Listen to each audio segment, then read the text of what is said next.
Mrs Daljit Kaur जी। मैं उनका भी वेलकम करता हूं हमारे बीच में। सो दलजीत कौर जी, मैं आपका भी वेलकम करता हूं हमारे बीच में। और आज जो दलजीत जी हमारा जो सेशन होने वाला है वो होने वाला है ट्रेनिंग के लिए, क्योंकि you know very well training कितनी इंपॉर्टेंट है आज हमारे लिए।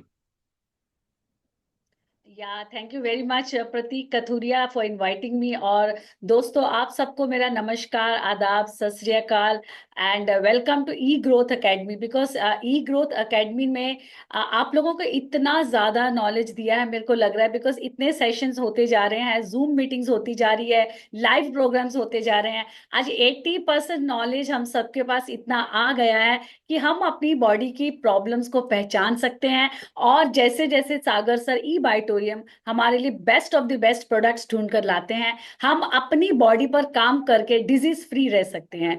तो आज का जो सेशन है, आई थिंक प्रतीक जी ने आपको बताया कि मोर पावर के ऊपर।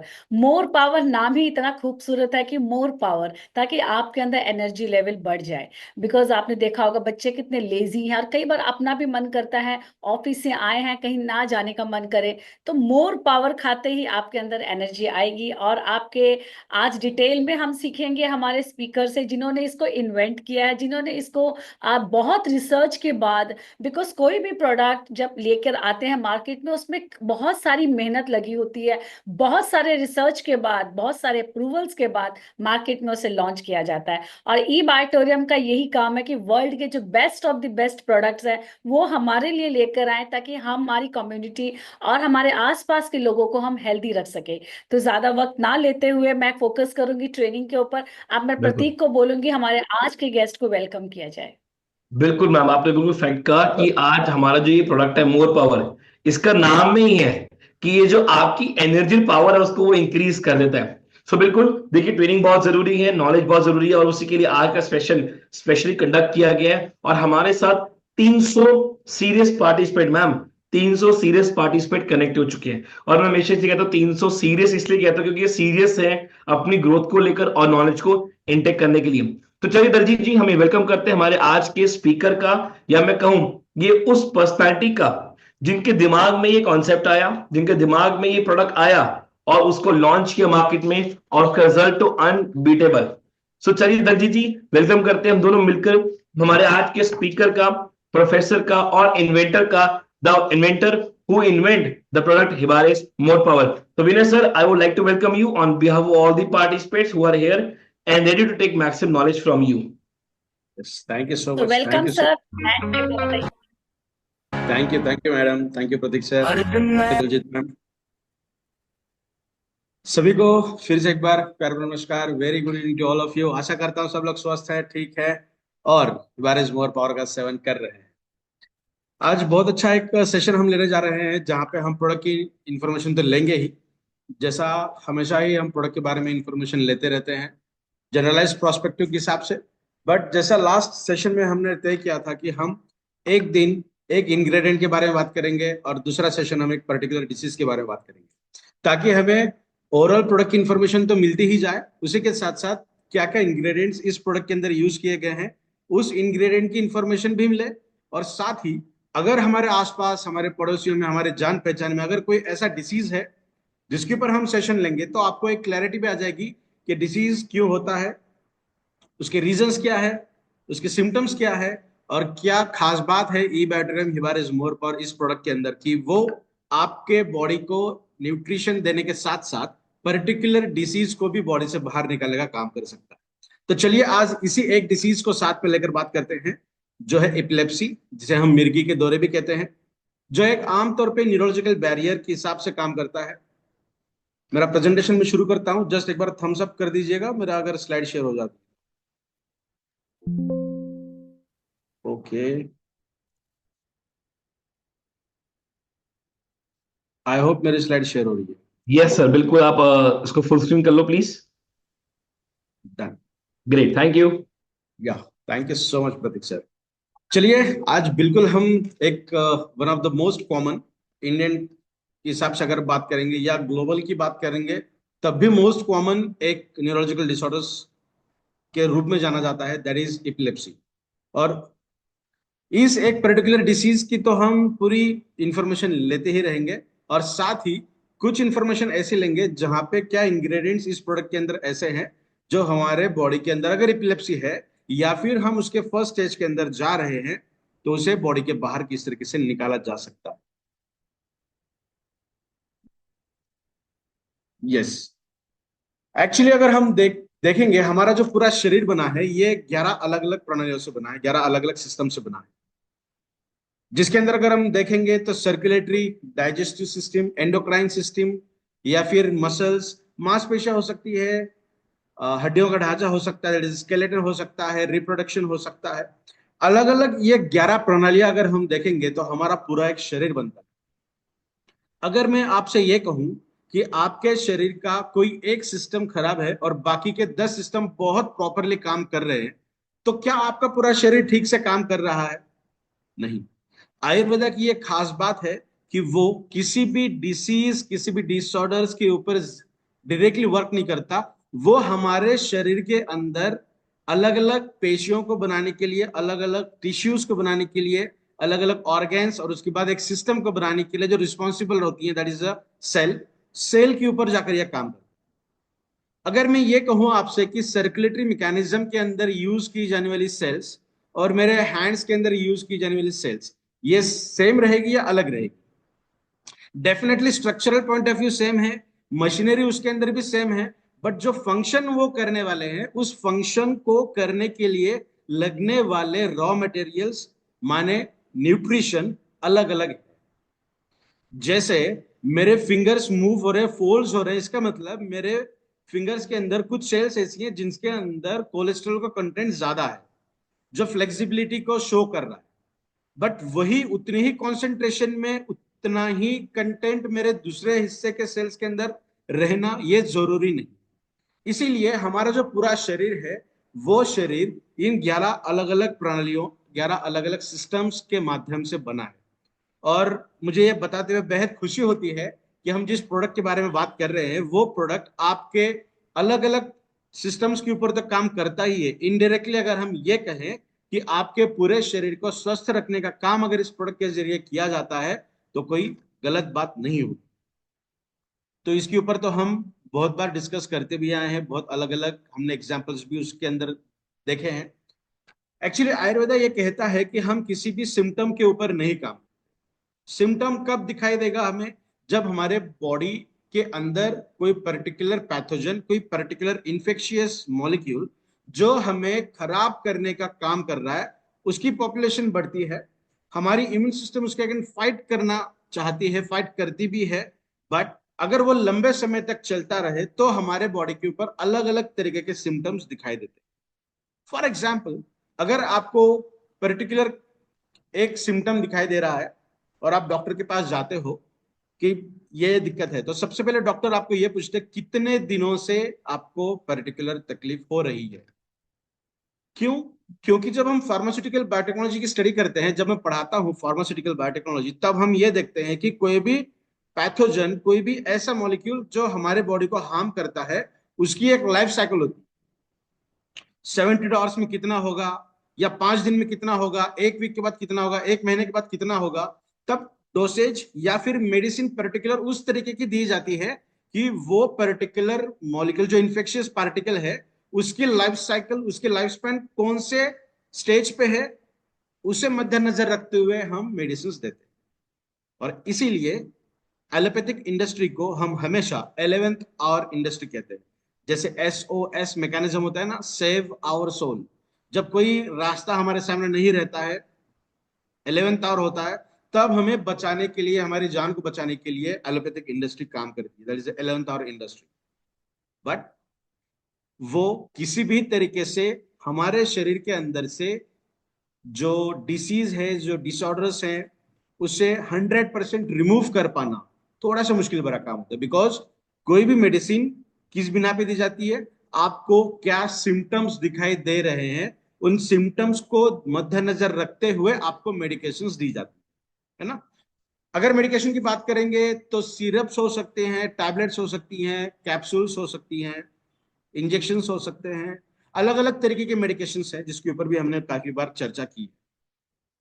बट आयुर्वेदा अगर हम जनरलाइज पर्सपेक्टिव के हिसाब से बात करेंगे या फिर हम डायरेक्टली ईबैट्रिम हिबारिज मोर पर इस प्रोडक्ट की बात करेंगे, तो ये आपके शरीर के अंदर अगर डिसीज है या नहीं है, अगर आप एक अच्छे खासे इंसान हो, एथलेटिज्म हो, एक स्पोर्ट्समैन हो, किसी भी तरीके से आप परेशान नहीं हो, फिर भी आप ये प्रोडक्ट यूज कर सकते हो ताकि आपकी सेल्स की जो रिक्वायरमेंट है इन टर्म्स ऑफ न्यूट्रिशन वो फुलफिल होती रहे। अगर डिसीज की बात करेंगे तो डेफिनेटली हमारे शरीर के अंदर जब हम पैदा होते हैं, जो हमारी एक सेल काम करती है रेगुलर बेसिस पे, अगर जन्म से ही कोई डिसीज डिसऑर्डर है तो उसे रिवर्ट कर पाना that is next impossible, because हमारे शरीर के अंदर वो हिस्सा फुल्ली डेवलप्ड ही नहीं हुआ है ना। या फिर फुल्ली डेवलप्ड आप हो, 6-7 महीने के बाद अगर कोई डिसीज डिसऑर्डर आपको हुआ है या फिर उसकी वजह से कोई दिक्कत अगर होने लगी है, तो मेडिकल टर्मिनोलॉजीज के हिसाब से बात करेंगे या साइंस के हिसाब से बात करेंगे या फिर एज ए रिसर्चर मैं आपसे कहूं तो उसे रिवर्ट कर पाना हम सोच सकते हैं, वी कैन ट्राई दैट। ठीक है, इसका मतलब क्या है कि जब हमारा जन्म होता है, कोई भी न्यूबॉर्न बेबी होता है, उसके बॉडी के अंदर जो सेल्स हैं उस सेल को रीजनरेट करने का काम आयुर्वेद के हिसाब से किया जाता है। इसका मतलब I am 35 years right now, मेरे शरीर के अंदर वो सेल्स नहीं है जब मैं पैदा हुआ था उस टाइम पे। हर 10 साल के बाद मेरा पूरा शरीर नया बनता है, 10 साल पहले मैं ऐसा नहीं था जो आज हूं। ठीक है, तो मेरी बॉडी की हर सेल जो है वो बेसिक अगर फंक्शनल अच्छी तरीके से काम करने लगे तो मेरे बॉडी के अंदर न्यूट्रिशन अच्छे से काम करे। अगर किसी सेल के अंदर डिफेक्ट दिखाई देता है तो आयुर्वेदा आपके सेल के ऊपर जाकर उसे रिस्टोर करने का काम करता है, बिकॉज आप पहले से ऐसे नहीं थे। आपके लाइफ स्पैन के अंदर जैसे जैसे एज बढ़ती जा रही थी वैसे वैसे n number of atmospheric factors हैं, एन नंबर फैक्टर्स हैं जो हमारे शरीर को डैमेज करने का काम करते हैं। फॉर एग्जाम्पल आज जिसके ऊपर हम बात कर रहे हैं that is nutrition. Nutrition deficiencies तो बहुत ज्यादा है, ऐसा कहा जाता है कि लगभग 8,500 से भी ज्यादा डिसीजेस एंड डिसऑर्डर्स हैं जो न्यूट्रिशन के डेफिशिएंसीज की वजह से होती हैं। मैं क्रूशियल एक्सीडेंटल आर्टिफिशियल डैमेजेस में इसकी बात नहीं कर रहा हूँ, जेनेटिक इनहेरिटेंस की मैं बात नहीं कर रहा हूँ, मैं सिर्फ न्यूट्रिशन डेफिशिएंसीज की बात कर रहा हूँ। तो ऐसे एन नंबर ऑफ पैरामीटर्स हो सकते हैं जिसकी वजह से हमारी बॉडी डैमेज होने लगती है। तो ये प्रोडक्ट आपके बॉडी के अंदर रूट कॉज के ऊपर जाकर काम करता है, ना सिर्फ आपके सिम्टम्स। ठीक है, और ये मैं जरूर कहना चाहूंगा कि अगर आप प्रोडक्ट यूज कर रहे हो तो आपको दिन में 3 लीटर से ज्यादा पानी पीना बहुत ज्यादा जरूरी है। आप प्रोडक्ट यूज करते हो या नहीं करते हो, फिर भी पानी का सेवन ज्यादा होना जरूरी है। इसके ऊपर मैं एक बात करना चाहूंगा। ब्रूसली को हम सब जानते हैं, जब उनकी डेथ हुई थी तो पता चला था कि सबसे ज्यादा एनर्जी, सबसे ज्यादा वाइटलिटी या फिर फ्लेक्सिबिलिटी अगर हमें कहीं से मिलती है तो वो मिलती है पानी से। तो वो इतना पानी पीते थे, इतना पानी पीते थे कि बॉडी के अंदर की जो इलेक्ट्रोलाइट्स रहते हैं वो इलेक्ट्रोलाइट्स भी बह जाते थे यूरिनेशन के साथ। इसका मतलब बॉडी बहुत ज्यादा वीक होने लगी उनकी, और डेथ के बाद ये पता चला कि एक्सेसिव वाटर इनटेक की वजह से उनकी डेथ हुई है। बट आज अगर हम देखेंगे ना तो 70% से भी ज्यादा पॉपुलेशन का काउंट ऐसा है जो पानी का सेवन ठीक तरीके से नहीं करता। एक नॉर्मल चीज मैं बताना चाहूंगा, अगर आपके यूरिन का कलर थोड़ा सा येलोइश कलर है, एकदम लाइट येलो है, तो आपके बॉडी के अंदर पानी बहुत सुप्रीम कंडीशन में, दैट इज एक इंडिकेटर अगर हम कहेंगे तो that is the best indicator ever, कि आप ये डिनोट कर सकते हैं कि आपके बॉडी के अंदर वाटर का जो लेवल है वो अच्छा है। अगर डार्क येलो ब्राउनिश कलर का होने लगा, इसका मतलब आपके बॉडी के अंदर बहुत कम तरीके से वाटर है, किडनी की डिफिशियंसी होने के चांसेस आने वाले दिनों में हो सकती है। और बहुत ज्यादा क्रिस्टल क्लियर है, व्हाइट कलर का हो रहा है, इसका मतलब आपका बॉडी के अंदर वाटर कंटेंट बहुत ज्यादा हो रहा है। या फिर आप बहुत एक 4 घंटे 5 घंटे के बीच में आपने पानी नहीं पिया, 5 घंटे के बाद आपने 1 लीटर पानी पी लिया, उसके बाद फिर 4-5 घंटे आपने पानी नहीं पिया, फिर आपने 1 घंटा पानी लिया, इस तरीके से अगर आप पानी पीते रहोगे तो वो भी आपके बॉडी को एब्जॉर्बल नहीं रहता है। तो प्रयास करिएगा हर आधे से घंटे के बाद एक आधा ग्लास पानी आपको पीना है। तो चलिए, जिस प्रोडक्ट के बारे में बात कर रहे हैं हम वो है प्राश फॉर्मुलेशन, जिसके ऊपर भी हमने बहुत अच्छी बात की है। प्राश एक ऐसा फॉर्मुलेशन है आयुर्वेद के हिसाब से जो सबसे कठिन होता है बनाने के लिए और सबसे पोटेंट होता है। जब हम इसके एडमिनिस्ट्रेशन देखते हैं, जब आपके बॉडी के अंदर ये प्रोडक्ट जाएगा या फिर कोई प्राश फॉर्मुलेशन बॉडी के अंदर जाता है तो उसकी ससेप्टिबिलिटी एंड उसकी एब्जॉर्प्शन का जो मैकेनिज्म होता है बहुत शानदार होता है। उसके ऊपर हमने बात की है। फिर नेक्स्ट सेशन में हम फिर से एक नॉर्मल प्रेजेंटेशन देखेंगे जहां हम ट्रांसफॉर्मेशन के ऊपर बहुत ज्यादा बात करेंगे। जो आज का टॉपिक है हमारा दैट इज इपिलेप्सी। इपिलेप्सी एक न्यूरोलॉजिकल बैरियर है। अगर आसान भाषा में हम इसे समझने का प्रयास करेंगे तो इलेक्ट्रिकल इंपल्सेस जो हमारी बॉडी के अंदर होती है, जैसे हम कहते हैं ना कि हमारे बॉडी के अंदर भी इलेक्ट्रिकल इंपल्सेस होती है, इलेक्ट्रिसिटी होती है, या फिर न्यूरो ट्रांसमीटर्स होते हैं। फॉर एग्जाम्पल, जो एग्जाम्पल मैं हमेशा देता हूँ, आप नींद में हो और आपके पैर को मच्छर अगर काट रहा हो तो आपका हाथ ऑटोमेटिकली वहां जाता है, आपको नींद में से उठने की जरूरत नहीं पड़ती है। इसका मतलब आपका ब्रेन अच्छे से काम कर रहा है, स्टिमुलेशन अच्छे से हो रहा है, न्यूरो अच्छे से वर्क कर रहे हैं। तो ये जो सिग्नलिंग कैस्केड होता है ना, कि आपके ब्रेन ने आपके हाथ को कहा कि वहां पर ये दिक्कत है, फिर जो सिग्नल है फिर आपके ब्रेन के पास गया, तो ये जो मैकेनिज्म होता है उसे हम कहते हैं in terms of neuro transmitters, जिसे इलेक्ट्रिकल इंपल्सेस भी हम कह सकते हैं। तो इसके अंदर अगर छोटी सी प्रॉब्लम आ जाए तो वो सबसे पहले डिनोट की जाती है इन टर्म्स ऑफ एपिलेप्सी, जिसे हम मिर्गी के दौरे कहते हैं। दो तरीके के होते हैं, एक तो हमारे जो आंखें हैं, आईबॉल्स होती हैं, वो अपर डायरेक्शन में चले जाती हैं। और कई बार ये भी देखा जाता है कि खास तौर पे जिनकी एज 15 साल से कम है, ऐसे बच्चों के अंदर तो वो क्या कहते हैं कि बेहोश होने के भी चांसेस, अनकॉन्शियस होने के भी चांसेस वहां पे दिखाई देती हैं। किसी भी एज के अंदर ये हो सकता है, ऐसा जरूरी नहीं है कि बच्चों के अंदर ही होना चाहिए या बूढ़ों के अंदर ही में होना चाहिए, बट मोस्ट कॉमन अगर हम देखेंगे तो 15 साल से पहले और 50-55 साल के बाद, ये दो कैटेगरी के अंदर ये मोस्ट कॉमनली ज्यादा मात्रा में दिखाई देता है। आज की डेट में अगर हम कहेंगे तो हर चीज हर एज ग्रुप के अंदर होने लगी, जिसका एजुकेशन देने के लिए ई ग्रोथ एकेडमी हमेशा तत्पर है कि आपको सही जानकारी मिलती रहे हमेशा, और ये हमारा उत्तरदायित्व भी बनता है कि हमारे शरीर की देखभाल हम ठीक तरीके से करते रहे। तो फिर से एक बार मैं सागर सर को कॉन्ग्रेचुलेशन करता हूं, क्योंकि इस प्लेटफॉर्म पे हमें मौका मिला है इस प्रोडक्ट को लॉन्च करने का और इस प्रोडक्ट के बारे में जानकारी आप सभी लोगों के पास पहुंचाने।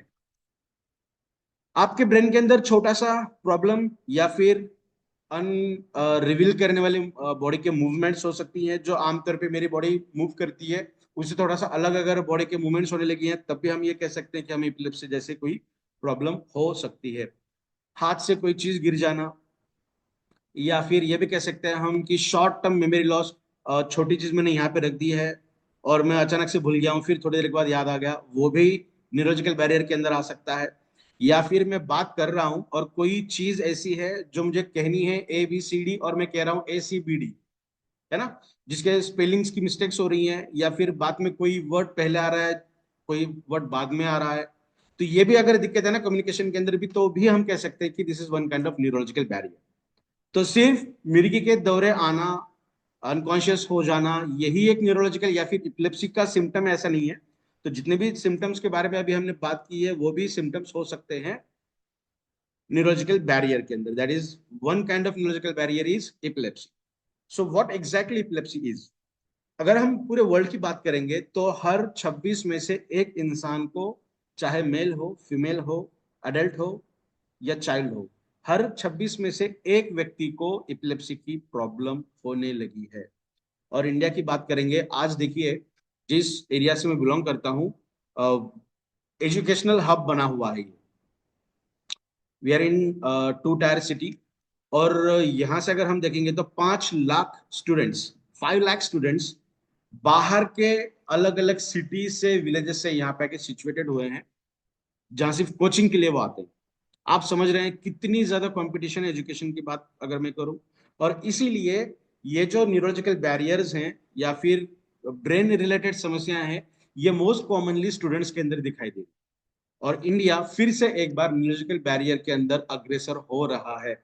अगर मैं स्टैटिस्टिकल की बात करूं तो 2009-2010 के मुकाबले 2020 और 21 के अंदर लगभग 40.1% का ग्रोथ मिला है न्यूरोलॉजिकल बैरियर के अंदर।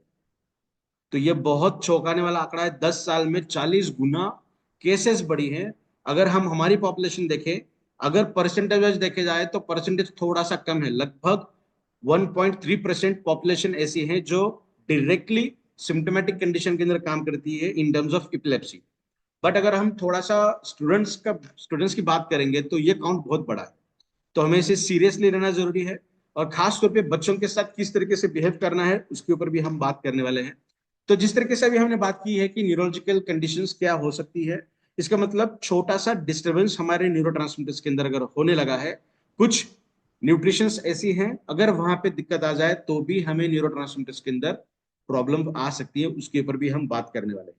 तो सबसे इंपॉर्टेंट क्या है कि हमारे ब्रेन के अंदर जो इलेक्ट्रिकल इम्पल्सेस हैं, समझने के लिए इलेक्ट्रिसिटी जो मूव करती है हमारे शरीर के अंदर, ये समझने के लिए मैं कह रहा हूँ, बहुत ज्यादा साइंटिफिकल टर्म अगर यूज करूँ तो समझ में ना आए, इसीलिए जो इलेक्ट्रिसिटी बॉडी के अंदर मूव हो रही है उसके अंदर अगर कोई प्रॉब्लम आ जाए तो ये दिक्कत आ सकती है। जैसे हमारे घर के अंदर अगर वोल्टेज बहुत ज्यादा हो गया या बहुत कम हो गया तो कोई गैजेट नहीं चल पाएगा, लाइट डिम हो जाती है या फिर काम नहीं करती है ना। उस तरीके से हमारे शरीर के अंदर भी ये इलेक्ट्रिकल इंपल्सेस काम करती है। तो क्या क्या कॉजेस हैं इसके? न्यूरोलॉजिकल इन्फेक्शंस हो सकती हैं, स्ट्रोक हो सकता है, जेनेटिक इनहेरिटेंस भी हो सकता है, आर्टिफिशियल डैमेजेस मतलब एक्सीडेंटल के बाद अगर कोई दिक्कत होने लगी है तब भी हो सकता है। मोस्ट प्रोबेबली ये देखा जाता है कि जो सेवियर डायबिटिक पर्सन है और जो हायर ब्लड प्रेशर से जूझ रहे हैं, या फिर हायर ब्लड प्रेशर के अगेंस्ट अगर हम ये बात करेंगे, जिनको कार्डियोवास्कुलर डिसीजेस बहुत ज्यादा मात्रा में है, तो उनको आने वाले दिनों के अंदर ये प्रॉब्लम होने के चांसेस दिखाई देते हैं, अगर हम सही तरीके से हमारा ध्यान नहीं रखेंगे तो। फिर से एक बार ई बायोटोरियम प्लेटफॉर्म का हमें शुक्रिया अदा करना चाहिए, क्योंकि अलग अलग तरीके के न्यूट्रिशनिस्ट और हमारे बॉडी को या फिर हेल्थ ओरिएंट बहुत अलग अलग प्रोडक्ट सर ने अपने प्लेटफॉर्म पे अवेलेबल करके हमें दिए हैं, तो उसी के ऊपर आज हम यहाँ बात कर रहे हैं। इपिलेप्सी के कॉजेस एंड सिम्टम्स अगर हम देखेंगे तो टेम्पररी कंफ्यूजन, जैसे हमने देखा ना कि छोटी मोटी चीजें हैं, कंफ्यूजन हो रहा है, स्पेलिंग मिस्टेक्स हो रही हैं, या फिर कोई वर्ड पहले बता रहे हैं हम जो बाद में बताना चाहिए था, जिस तरीके से ग्रामेटिकल होनी चाहिए ना, जिस लैंग्वेज में हम बात करते हैं। अगर मैं मराठी की बात करूँ तो मेरी मदर टंग मराठी है, अगर मेरी मदर टंग के अंदर भी मुझे प्रॉब्लम हो रही है बात करने में, कभी कभार, रेगुलर नहीं, कभी कभार, तो इसका मतलब न्यूरोलॉजिकल बैरियर्स की सिम्टम्स मुझे दिखाई दे रहे हैं। मसल्स थोड़े से वीक हो जाना या फिर बहुत ज्यादा स्टीफनेस उसके अंदर आ जाना, जैसे हम जकड़न कहते हैं ना कि मसल्स बहुत ज्यादा स्टीफ हो गए, फ्लेक्सिबिलिटी उतनी बॉडी के अंदर नहीं रही उस वक्त। कॉन्शियसनेस अगर आपका जा रहा है, बहुत ज्यादा लिथार्जिक महसूस हो रहा है आपको, तो ये सब चीजें अगर हम देखेंगे तो ये हो सकता है। मैं कह रहा हूँ हो सकता है। हम में से कुछ लोगों को लिथार्जी होती है, खाना खाने के बाद उठने का दिल नहीं करता है, 2 घंटे अगर हम लैपटॉप के सामने बैठे हैं तो कोई और काम करने का दिल नहीं करता है। इसका मतलब ऐसा नहीं है कि हमें न्यूरोलॉजिकल इश्यूज हो रहे हैं। मैं सिर्फ छोटे छोटे एग्जाम्पल्स आपको दे रहा हूँ कि अगर इसमें से कोई चीज रेगुलर बेसिस पे अगर होने लगी है तो डेफिनेटली हम कह सकते हैं कि न्यूरोलॉजिकल बैरियर हो सकता है। जैसा हम कहते हैं ना, डिप्रेशन, बहुत आसान लगता है हमें कि यार बहुत डिप्रेशन में चला गया हूं, यार बहुत डिप्रेस हो चुका हूं मैं। तो डिप्रेशन कब होता है? जब आपका जो हेड है वो पेन हो रहा है लगभग 7 to 8 weeks constantly, regular basis पे होने लगा है, तो हम कहते हैं कि you are in first stage of depression. 8 week मतलब 2 महीने अगर रेगुलर बेसिस पे हेडेक है तो उसके बाद फर्स्ट स्टेज आती है डिप्रेशन की। तो कोई भी चीज इतनी इजीली अगर नहीं होती है हमारे शरीर के अंदर तो उसको बहुत अच्छा खासा टाइम लगता है, घबराने की जरूरत नहीं है, बहुत अच्छी तरीके से हम ओवरकम कर सकते हैं इन सब चीजों को। अगर हम ये छोड़ दें तो और छोटी छोटी चीजें हैं जहां पे हमें ध्यान रखना जरूरी है। मोस्ट प्रिडोमिनेंट जेनेटिक के ऊपर तो किसी का बस नहीं है, उसके ऊपर हम बात नहीं कर सकते। ब्रेन डैमेज, हाँ, आर्टिफिशियल डैमेज अगर हम कहेंगे तो हम थोड़ा सा ख्याल रख सकते हैं, जैसा टू व्हीलर चला रहे हो या फिर बहुत ज्यादा स्ट्रेस लेने की जरूरत नहीं है, बहुत ज्यादा कंट्रोल्ड एनवायरनमेंट में रहने की जरूरत नहीं है। तो थोड़ा सा फ्रीली, थोड़ा सा मेडिटेशन, थोड़ा सा वॉकिंग अगर हम करते रहेंगे तो डेफिनेटली जो ब्रेन डैमेजेस या फिर हैमरेज होने के चांसेस है, स्ट्रोक होने के चांसेस है, उससे हम बच सकते हैं। सबसे इंपॉर्टेंट है alcohol use and disorders. Tobacco हो सकता है या फिर अल्कोहलिज्म हो सकता है, ये हमारे शरीर को बहुत ज्यादा डैमेज करने का काम करती है, हमारे ब्लड फ्लो को कम करने का काम करेगी, आरबीसीज का काउंट कम करने का भी काम करती हैं। हमारे शरीर के अंदर इपिनेफ्रिन, नॉर इपिनेफ्रिन, कुछ ऐसे मॉलिक्यूल्स बनते हैं जो हमारे शरीर को एक अलग तरीके के वाइब्रेशंस देने का काम करते हैं। जैसे हमारे शरीर के अंदर कुछ हीट शॉक प्रोटीन्स होते हैं, एचएसपी जिसे हम कहते हैं, एचएसपी, हीट शॉक प्रोटीन। अगर मैं छोटा जल्दी इस चेयर पे अगर बहुत धड़ाम से मैं बैठ जाऊं तो मेरे बॉडी को एक अलग तरीके का हीट लगता है, एक शॉक लगता है। इसी तरीके से शरीर के अंदर भी कुछ शॉकिंग मूवमेंट्स होती हैं, तो उन शॉक को एब्जॉर्ब करने के लिए हीट शॉक प्रोटीन्स काम करती है। तो ये जो हमारे प्रोटेक्शन करने के लिए अलग अलग मैकेनिज्म शरीर के अंदर कुदरत से आए ना, तो उन मैकेनिज्म्स को डैमेज करने का काम किसी भी तरीके के एब्यूज्ड कंडीशन से होती है। फॉर एग्जाम्पल टोबैको हो सकता है, अल्कोहलिज्म हो सकता है, या फिर कोई अलग तरीके की ड्रग्स हो सकती हैं, तो उनसे ये दिक्कत होती है। तो इससे हम डेफिनेटली खुद को बचा सकते हैं। थोड़ा सा मैकेनिज्म समझने का प्रयास करेंगे। प्रेजेंटेशन बनाने के लिए ज्यादा समय मुझे नहीं मिला, तो इसीलिए एक पूरा स्लाइड आपको दिखाई दे रही है, या फिर एक एक छोटा छोटा मैं दिखा सकता था आपको, तो उतना समय नहीं मिला, सॉरी फॉर दैट। तो सबसे पहले हम इस वाले हिस्से पे बात करेंगे, जहाँ पे ग्रीन वाला आपको दिखाई दे रहा है ना, right hand side upper condition में। तो हमारे शरीर के अंदर ना 4 अलग अलग तरीके के आयन एक्सचेंज मैकेनिज्म्स होते हैं। मतलब कुछ पॉजिटिव आयंस होती हैं, कुछ नेगेटिव आयंस होती है। सेल के अंदर और सेल के बाहर जाना, सेल के अंदर आना और बाहर जाना। तो आने के लिए अलग, जाने के लिए अलग, अलग अलग तरीके के मैकेनिज्म्स ये होते हैं। बट जब हम न्यूरॉन्स की बात करते हैं ना, ब्रेन की बात करेंगे, नर्व टिश्यू की बात करेंगे, तो वहां पे हमें 2 तरीके के चैनल दिखाई देते हैं। एक मिलता है हमें potassium gated ion channel, that is voltage gated ion channel, potassium voltage gated ion channel, जहां पे वोल्टेज ही मिलता है। जैसे हम कहते हैं ना कि हमारे शरीर घर के अंदर इतना वोल्टेज होता है, उतना वोल्टेज होता है, तो एग्जैक्टली वोल्टेज हमारे शरीर के अंदर मेंटेन करने का काम नर्वस सिस्टम ही करती है। That is prime motto of central nervous system. जो कोई एक नर्व टिश्यू है, तो वो नर्व टिश्यू एक्शन पोटेंशियल को तैयार करने का काम करती है।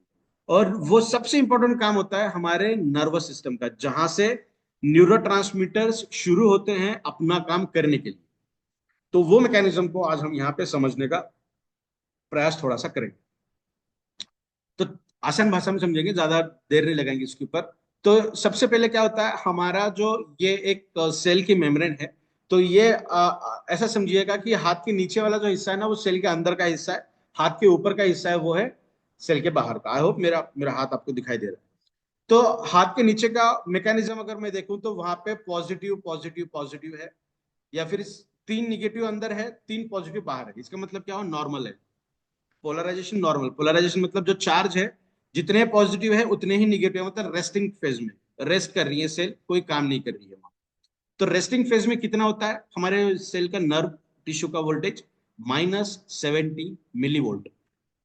आई होप यहाँ पे ये -80 दिख रहा है ना, ये होता है -70 मिली वोल्ट, एग्जैक्टली -70 होता है। -80 ये गलत है, यहाँ पे -70 एग्जैक्टली होता है।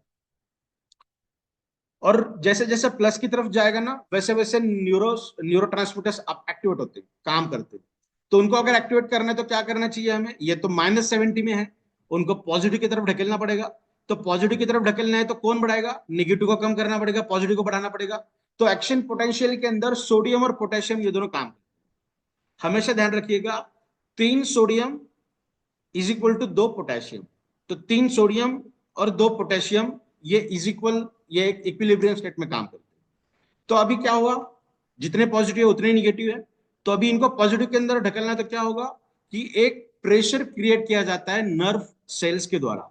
और जो -70 यहाँ पे आपको दिखाई, ये -70 ही कंसिडर करिएगा इसको। आई होप मेरा कर्सर यहाँ पे मूव हो रहा है, यहाँ पे ये वाला, यस ये वाला डायग्राम।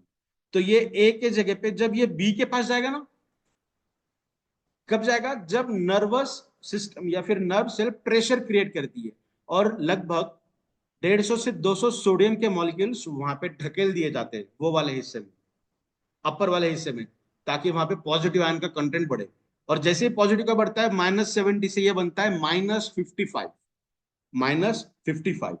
ये मैं इतना डिटेल क्यों बता रहा हूं, ताकि हमें ये पता चले कि हमारे शरीर के अंदर कैल्शियम का महत्व कितना है, पोटेशियम का महत्व कितना है, सोडियम का महत्व कितना है, ग्लाइसिन अमीनो एसिड का महत्व कितना है, ग्लूटामेट अमीनो एसिड का इंपॉर्टेंस कितना है, कॉपर का इंपॉर्टेंस कितना है, मैग्नीशियम का कितना है, जिंक का कितना है। ये 9 मॉलिक्यूल के बारे में हम बात कर रहे हैं। तो समझने के लिए थोड़ा सा मैं यहाँ पे आपको बता रहा हूँ। तो -70 का -55 हो गया। क्यों हो गया, क्योंकि हमने 100 150 200 सोडियम के मॉलिक्यूल वहां पे इग्नाइट हो गए। और जैसे ही वहां पे पॉजिटिव का कंटेंट ज्यादा हुआ, सेल के बाहरी हिस्से में सोडियम सेल के अंदर आने लगता है। तो जैसे ही सोडियम और पोटेशियम की मूवमेंट होने लगती है, वो एक्साइट कंडीशन में जाता है, जिसे कहते हैं हम डीपोलराइजेशन, जो लगभग +40 तक जाता है। था -70, सोडियम की वजह से हुआ -55। -55 पे न्यूरो एक्टिवेशन मोड में जाती है, और जब +40 जाता है, ये सी वाला हिस्सा, ऊपर का हिस्सा, वहां पे न्यूरो एक्टिवेटेड कंडीशन में अपना काम उन्होंने कर दिया। अभी पॉजिटिव आयन ज्यादा हो गए, निगेटिव आयन कम हो गए, तो क्या होगा, सोडियम अंदर लिया जाएगा और पोटेशियम बाहर फेंका जाएगा। कि तो पोटेशियम के मॉलिक्यूल्स कम लगते हैं बट उनके अंदर पॉजिटिव कंटेंट ज्यादा है। तो जैसे जैसे ये रिवर्स मैकेनिज्म होता रहेगा वैसे वैसे ये रीपोलराइजेशन होगा, मतलब फिर से ये नेगेटिव कंटेंट के पास आता चलेगा। अभी तो -70 था, अभी आप देख सकते हैं यहाँ पे ये -70 से भी नीचे चला गया। ऐसा क्यों हुआ? क्योंकि पोटेशियम का बाहर फेंकना, इफ्लक्स होना कंटिन्यूअसली शुरू रहता है। ये हमारी बॉडी की नेचुरल टेंडेंसी है। ये मैं जितना बता रहा हूं ये नॉर्मल पर्सन के बॉडी के अंदर 110% इसी तरीके से वर्किंग होता है। अगर इस वर्किंग के अंदर डिफेक्ट होने लगा तो डेफिनेटली हमारे शरीर के अंदर न्यूरोलॉजिकल इश्यूज होने शुरू हो जाएंगे। तो ये जैसे ही नीचे जाएगा -70 के, और जो नॉर्मल था उससे भी कम होने लगा, तो फिर पोटेशियम भी बाहर जाना बंद हो जाएगा। फिर क्या होगा, थ्रेशोल्ड लेवल पे जाएगा, -70 मिलीवोल्ट पे आ जाएगा। जैसे हम ईसीजी कहते हैं ना कि हमारा ईसीजी ऊपर जाता है नीचे जाता है, ऊपर जाता है नीचे जाता है, उतने ही रफ्तार से, उससे ज्यादा रफ्तार में ये चीजें हमारे शरीर के अंदर होती है। जैसे ईसीजी हार्ट के लिए चेकिंग का मैकेनिज्म होता है, मेजर किया जाता है, वैसे ईईजी हमारे जो ब्रेन है उसको मेजर करने के लिए किया जाता है। हमारा जो स्काल्प होता है उस स्काल्प को, जो ऊपर का स्ट्रक्चर होता है, ठोस सतह जहां पे लगती है ना, वहां पे एक रॉड रखा जाता है और उसका इस तरीके से ग्राफिकल रिप्रेजेंटेशन दिया जाता है, जो ऊपर नीचे ऊपर नीचे ऊपर नीचे दिखाई देता है। जिस तरीके से आप यहाँ पे A B C और D देख रहे हैं उस तरीके से। बहुत ज्यादा डेंस होता है वो, जैसा हमारा ईसीजी थोड़ा सा खुला खुला होता है ना, वैसा नहीं होता, ये थोड़ा सा डेंस होता है। तो कहने का मतलब ये है कि नॉर्मल मैकेनिज्म इस तरीके से, तो बहुत असरदार तरीके से हमारे शरीर के अंदर न्यूट्रिशन काम करती है। ये तो हमने एक सिंपल मैकेनिज्म देखा। ये वाला हिस्सा यहाँ पे हमने ये बताया कि पोटेशियम चैनल है, सोडियम चैनल है, सोडियम यहाँ से अंदर आया, सोडियम अंदर आने के बाद जब सोडियम अंदर आना बंद हो गया तो पोटेशियम बाहर जाना शुरू हो गया, और जब ये भी बाहर चला गया तो फिर ये ओपन हो गया, फिर सोडियम अंदर आना शुरू हो जाएगा। मतलब ये ऑन ऑफ मैकेनिज्म, जैसे ऑन हो रहा है ऑफ हो रहा है, ऑन हो रहा है ऑफ हो रहा है, ऑन हो रहा है ऑफ हो रहा है, ये मैकेनिज्म कंपलसरी शुरू रहता है। जैसा हमने कहा कि बच्चों के अंदर ये ज्यादा दिखाई देता है, तो बच्चों के अंदर सबसे इंपॉर्टेंट होता है इमोशनल ड्रॉबैक। पेरेंट्स आज की डेट में, पेरेंट्स दोनों भी जॉब के ऊपर है, बच्चों के ऊपर हम ज्यादा ध्यान नहीं दे सकते, बच्चों के साथ ज्यादा समय बिता नहीं सकते, तो हार्मोनल डिस्टर्बेंसेस उनके शरीर के अंदर दिखाई देते हैं। मोस्ट प्रोडोमिनेंटली फीमेल चाइल्ड अगर है ना, तो estrogen and progesterone definitely defect होते हैं, या फिर उनके अंदर इम्बैलेंस होने लगता है। अगर बच्चों की मैं बात करूं तो उनको समय देना जरूरी है, बिकॉज न्यूरोलॉजिकल बैरियर बच्चों के अंदर देखा क्यों जाता है कि, तो जब 15 साल या 10 साल 12 साल की बात करेंगे, वहां पे डिप्रेशन प्रेशर टेंशन ये चीज नहीं होती है, वहां पे चाइल्डहुड या फिर पेरेंटिंग अच्छे से नहीं होती है। तो पेरेंट्स ने उनके ऊपर ध्यान देना बहुत ज्यादा जरूरी है। लड़ाई झगड़ों से बच्चों को दूर रखें। अगर ये दिक्कत होने लगी, ये चीजें होने लगी है, तो डेफिनेटली कहीं ना कहीं आगे चल के हमें थोड़ी सी दिक्कत होने के चांसेस हो सकते हैं। और एक बड़ा रीजन है ब्रेन या फिर न्यूरोलॉजिकल डिसऑर्डर्स के अंदर, that is low O2 in blood. तो डेफिनेटली हिबारिस मोर पावर काम तो करता ही है, साथ में अगर हम बायोमेट्रिक्स यूज कर रहे हैं तो डेफिनेटली हमारे शरीर के अंदर ऑक्सीजन कैरिंग कैपेसिटी बढ़ेगी, ब्लड का सर्कुलेशन ठीक से होगा। और सिर्फ ऑक्सीजन का होना ये डिटरमाइन नहीं करता कि ब्लड का सर्कुलेशन ठीक हो रहा है। ब्लड को पतला करने के लिए जो हम एस्प्रिन टैबलेट बाहर से लेते हैं, या फिर जो मैकेनिज्म बॉडी के अंदर बाय डिफॉल्ट होता है, उस मैकेनिज्म को मेंटेन रखने के लिए, और वहां पे अगर आप एस्प्रिन टैबलेट ले रहे हैं या फिर कोई आर्टिफिशियल कंटेंट ऐसा ले रहे हैं जो आपके शरीर को, शरीर के अंदर के ब्लड को डाइल्यूट करने का काम कर रहा है, तो हिबारिस मोर पावर बाय डिफॉल्ट जाके आपके शरीर के अंदर वो काम करेगा। इसका मतलब हिबारिस मोर पावर का सेवन आपको तो डेफिनेटली करना ही है, बट साथ ही साथ जब आप सोते हो तो डेफिनेटली बायोमेट्रिक्स का इस्तेमाल आपको करना है, दैट इज बायोमैग्नेटिक मैट्रेस, जो आपके शरीर के अंदर ऑक्सीजन कैरिंग कैपेसिटी को बढ़ाएगा।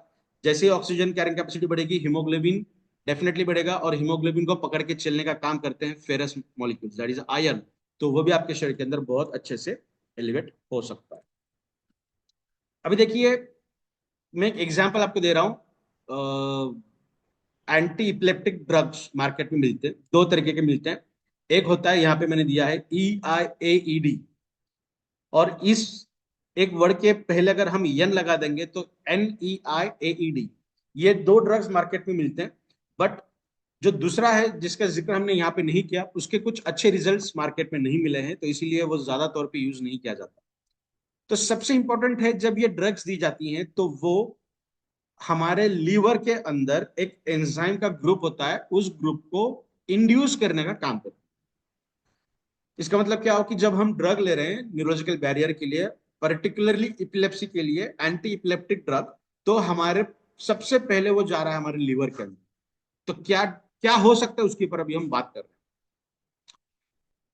AIEAD का लॉन्ग फॉर्म क्या हो रहा है वहां पे, एंजाइम इंड्यूसिंग एंटीप्लेप्टिक ड्रग्स। मतलब एंजाइम इंड्यूसिंग का मतलब क्या होता है, एंजाइम को इंड्यूस करना, एंजाइम को बढ़ाना, एंजाइम को और ज्यादा मात्रा में बनाना, इंड्यूस कर रहा है उसे, है ना, एंटीप्लेप्टिक ड्रग। अभी ये जो एंजाइम है, ये P450 साइटोक्रोम P450 इस एंजाइम के ग्रुप को बढ़ाता है। इसके अंदर दो अलग अलग तरीके के एंजाइम्स होते हैं, अगर हम कंबाइन करेंगे तो मोटा मोटी से हम साइटोक्रोम P450 एंजाइम कह सकते हैं। तो ये वाला एंजाइम हमारे शरीर के अंदर बढ़ता है। ये तो अच्छी बात है कि वो ड्रग हमारे शरीर के अंदर के एक एंजाइम को इंड्यूस कर रहा है, बढ़ा रहा है, और हमारे इपिलेप्टिक जो कंडीशन है उसे कम कर रहा है, सिम्टम्स को कम कर रहा है, हमें अच्छा महसूस हो रहा है। That is good thing. But इसके कुछ ड्रॉबैक्स हैं। तो सबसे पहला ड्रॉबैक है कि हमारे बॉडी के अंदर विटामिन डी को ये कम करता है, खत्म करने का काम करता है। अभी विटामिन डी जो है वो मेरे अनुसार, मैंने बहुत बार आपको कहा भी है, vitamin D3 is only vitamin D which is functional. अगर विटामिन D3 को हम विटामिन D2 के अंदर कन्वर्ट करेंगे तो हमारा बॉडी सिर्फ 5% इसे एब्जॉर्ब करने का काम करता है, जिसकी शेल्फ लाइफ बहुत कम है, मतलब ना के बराबर, जिसे हमें फंक्शनल मानता ही नहीं। तो विटामिन D3 एकमात्र ऐसा विटामिन डी है जो फंक्शनल होता है हमारे शरीर के अंदर। विटामिन D2 आपके शरीर के अंदर 10 किलो पड़ा हुआ है, वो काम ही नहीं करेगा, काम ही नहीं करेगा, हमारी बॉडी उसे एब्जॉर्ब ही नहीं कर पाती। तो vitamin D3 is only functional vitamin D. अगर आप वेजिटेरियन हैं तो बहुत कम मात्रा में हमें विटामिन D3 मिलता है हमारे डाइट के अगेंस्ट। हमारे प्रोडक्ट के अंदर भी बहुत कम विटामिन D3 आपको मिलेगा, बिकॉज ये 100% प्लांट ओरिजिनेटेड कंटेंट से ही बड़ा है। इसके अंदर किसी भी तरीके का आर्टिफिशियल कंटेंट यूज नहीं किया गया, कोई भी तरीके, किसी भी तरीके का एनिमल कंटेंट इसके अंदर नहीं है। तो अगर आप नॉन वेजिटेरियन हैं तो फिश हो सकती हैं, या फिर अगर हम बात करें नॉन वेज की तो उसके अंदर से अच्छा खासा आपको विटामिन D3 मिलता है। बट वेज के अंदर या फिर वेगन की बात करेंगे तो वहां पे कम मिलता है।